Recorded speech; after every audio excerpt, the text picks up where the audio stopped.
So hello everyone, today I will be telling you a story entitled The Forbidden Love that was written originally by me. And this story was inspired from the book The Twilight Saga written by Stephanie Meyer. So yes, its character was based on that mythical creatures, the vampires and the werewolves. So the story started in a small town nestled between misty mountains and dense forest. There lived a vampire whose name struck fear into the heart of all who heard it whispered in the shadows. His name was Victor Yaqob. With his piercing crimson eyes and a reputation for cruelty that preceded him, he ruled over the town with an iron fist. His reign was marked by fear and oppression, and his subjects lived in constant terror of his wrath. Victor had many enemies, but none as fierce as the pack of werewolves who roamed the surrounding woods. Their leader, Michael, vowed to rid the town of Victor's tyrannical reign.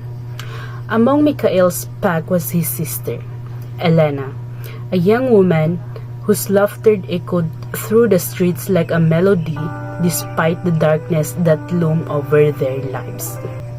Elena was the opposite of her brother's fierce nature. She brought light to the town with her warmth and kindness, and her beauty was as enchanting as a midsummer's night.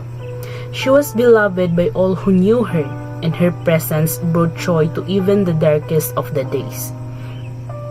One fateful evening, while Victor was prowling the town's deserted streets, he caught sight of Elena dancing under the moonlight. Entranced by her grace and radiance, Victor found himself drawn to her like a moth of a flame. He watched from the shadows as she trolled and spun, and her laughter mingling with the gentle rustle of the leaves.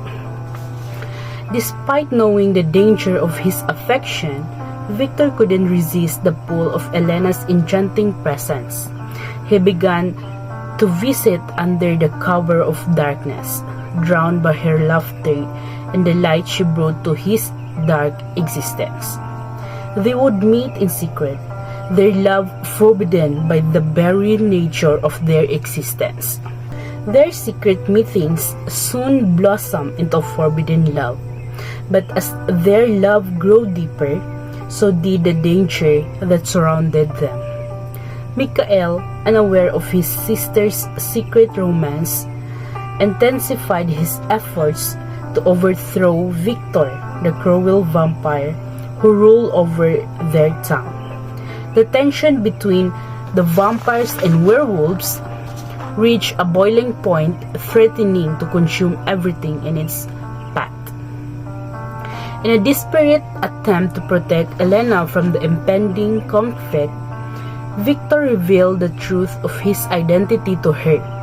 Despite the shock and fear that gripped her heart, Elena couldn't deny the love she felt for the vampire who had captured her heart.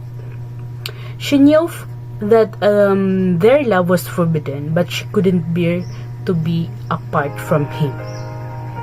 As the battle between vampires and the werewolves erupted on the street of their town, Victor and Elena found themselves torn between their love for each other and their loyalty to their own kind.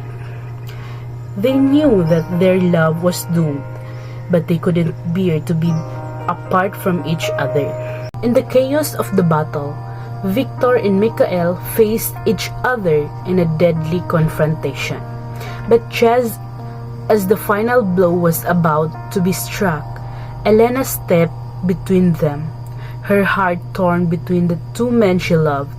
She begged them to stop fighting, to put an end to the bloodshed before it was too late. In that moment of hesitation, a single gunshot rang out, shattering the fragile peace. Victor fell to the ground, his lifeblood staining the cobblestones beneath him. With his dying breath, He whispered Elena's name, a final plea for forgiveness and redemption. And as the light faded from his eyes, Elena wept for the tragic love that could never be.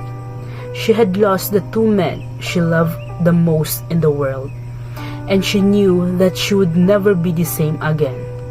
But even in death, she would carry their memories with her, a reminder of the forbidden love that had changed her life forever.